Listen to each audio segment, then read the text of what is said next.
Hi. So I posted a picture yesterday on Twitter about our work-ons board that I use routinely at trainings. So I thought maybe I'd give some context about what we put on there and how we go about doing things.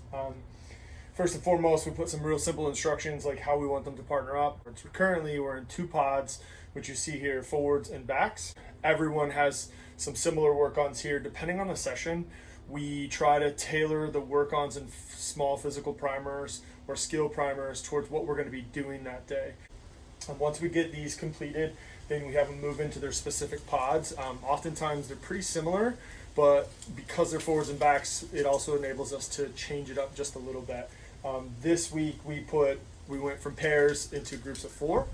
So we gave them instructions on how to do that. The forwards went straight into what we call the passing tee, which is a multi-directional stimulus in passing. So they're getting a pass from the front in addition to a pass from the side. So they're constantly working and having to move their head and working their hand-eye coordination and peripheral vision at the same time.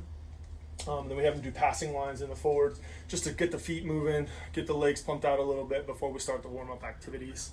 For the backs, we had them do something we call storks, which is a short punch kick to work on the strike of the ball while they're punching or kicking.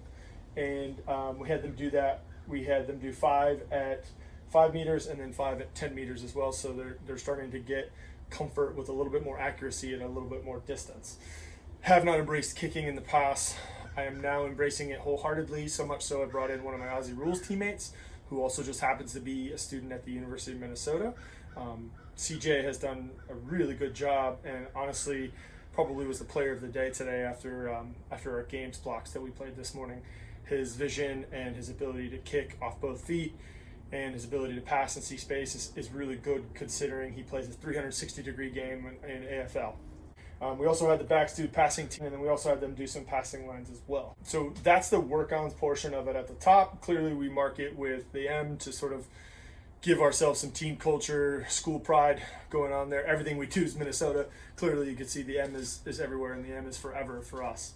Another piece of the work-on board that we've sort of put together lately is two things. One is our team culture piece, and something we call cueing words. Our team culture piece here is clearly seen as #we. Obviously, we want to give an atmosphere that we're connected, we're together, we play as a collective. And we are a group of individuals, but when we come together as a team, we exude our team culture and the unselfishness that it takes to be involved with 30 to 40 guys at a training session.